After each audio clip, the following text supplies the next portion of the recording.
राधे राधे दोस्तों, आपका स्वागत है हमारे चैनल आस्था डायरी ब्लॉग में। आइए जानते हैं दोस्तों, कैसे हुई माता सीता की उत्पत्ति। रावण और मंदोदरी से जुड़ी हैं दो कथाएं। साल के बैसाख माह के शुक्ल पक्ष की 9वीं तिथि को माता सीता की उत्पत्ति हुई थी। इस वजह से इस दिन जानकी जयंती मनाई जाती है। माता सीता को लक्ष्मी का अवतार माना जाता है।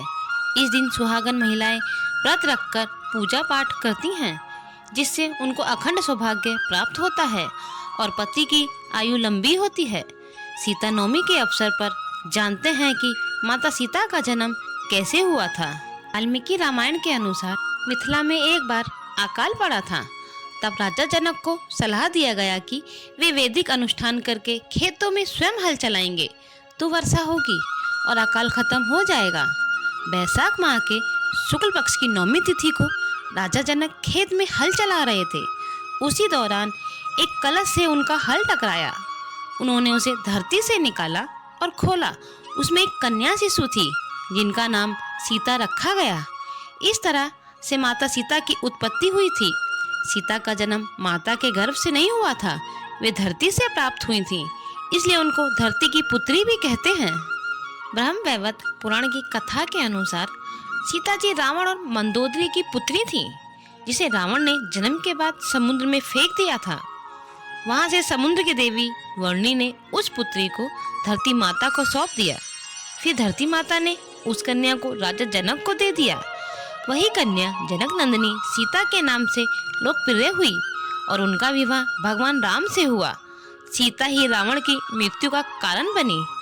कथा के अनुसार वेदवती नामक स्त्री का माता सीता के रूप में पुनः जन्म हुआ था। वेदवती विष्णु भगवान भक्त थी और वे प्रभु हरि को पति के रूप में पाना चाहती थी। इसके लिए कठोर तप किया। उसी दौरान रावण वहां से जा रहा था। उसने वेदवती को देखा और मोहित हो गया।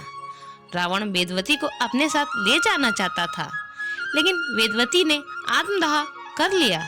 उन्होंने रावण को श्राप दिया कि वे उसकी पुत्री के रूप में जन्म लेंगे और उनके सर्वनाश का कारण होंगी। वाल्मीकि रामायण और ब्रह्मवैवर्त पुराण में सीता जन्म की कथा अलग अलग है। अद्भुत रामायण में सीता जन्म की तीसरी कथा है। इसके अनुसार ग्रीष्मद ऋषि देवी लक्ष्मी को पुत्री रूप में पाना चाहते थे। वे इसके लिए तप कर रहे थे। एक दिन वे आश्रम में नहीं थे तो रावण पहुंचा और वहां मौजूद सभी ऋषियों को मारकर उनके खून से कलश भर लिया।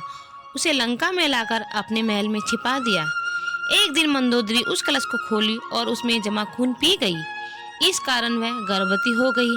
बाद में उसने जन्मी बच्ची को कलश में रखकर मिथिला राज्य की भूमि में छिपा आई। वही बच्ची सीता के रूप में राजा जनक को प्राप्त हुई। इन तीनों कथाओं में वाल्मीकि रामायण की कथा ज्यादा प्रचलित और लोकप्रिय मानी जाती है। दोस्तों, अगर आप लोगों को मेरी ये सीता जन्म की कहानी अच्छी लगी हो तो मेरी वीडियो को लाइक, कमेंट्स और शेयर कीजिएगा और मेरे चैनल को भी सब्सक्राइब जरूर कीजिएगा। बोलिए सीता माता की जय।